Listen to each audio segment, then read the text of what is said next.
On est sur Abu Dhabi à l'occasion de la finale des championnats du monde pour le circuit élite, mais c'est également le championnat du monde sur une course sèche pour les paratriathlètes et les athlètes U23. On est fin novembre, ce qui est une date un peu tardive par rapport aux saisons habituelles, dans des conditions de chaleur assez fortes sur Abu Dhabi. On est à quelques centaines de mètres du circuit de Formule 1.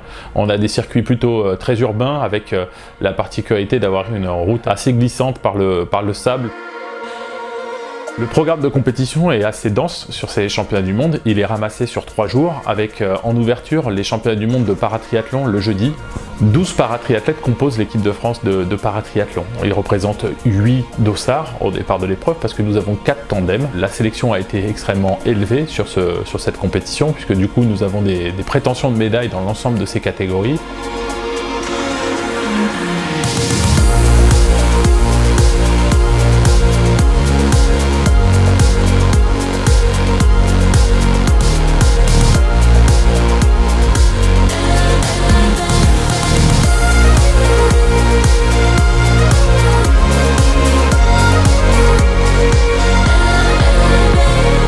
Ces championnats du monde de paratriathlon sont une véritable satisfaction parce que sur 8 dossards, nous revenons avec 6 médailles, dont 3 titres, ce qui fait de la France la première nation sur ce championnat du monde.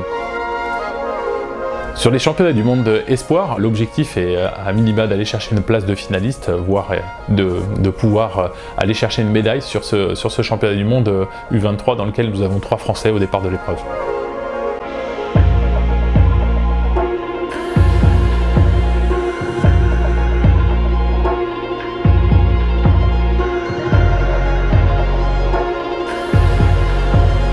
Sur ce championnat du monde U23, les résultats n'ont pas nécessairement été à la hauteur de nos espérances. Malheureusement, Arthur Berland sur la partie vélo a chuté et du coup n'a pas pu terminer l'épreuve.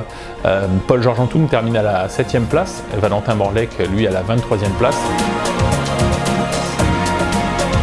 Le championnat du monde de triathlon élite est composé de différentes étapes et d'une grande finale. Pour la saison 2022, c'est l'addition des 4 meilleurs résultats sur les étapes WTS qui rapportent 1000 points pour une victoire et l'addition de la grande finale, et la grande finale elle rapporte 1250 points.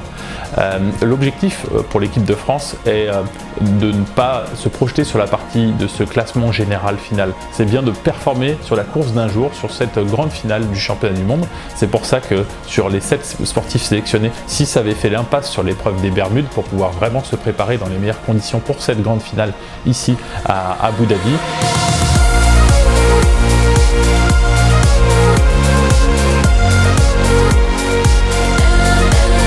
Cette grande finale du championnat du monde élite féminin rassemblait l'ensemble des toutes meilleures triathlètes internationales. Le résultat d'ensemble est très satisfaisant puisqu'on a du coup Léonie Perriot qui termine à la 5e place, Emma Lombardi à la 8e place et Cassandre Beaugrand à la 10e place.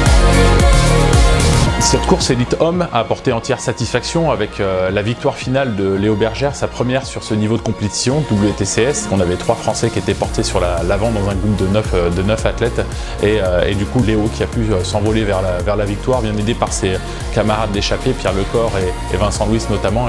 Et pour parachever le tout, il y a eu un alignement de tous les éléments puisque Léo remporte ce titre de champion du monde. C'est vraiment une grande satisfaction pour l'équipe de France et un plein de confiance pour préparer dans les meilleures conditions la saison 2023 qui verra comme point d'orgue le test event de Paris du 15 au 20 août et puis la finale mondiale des championnats du monde à Pontevedra pour là se lancer sur Paris 2024.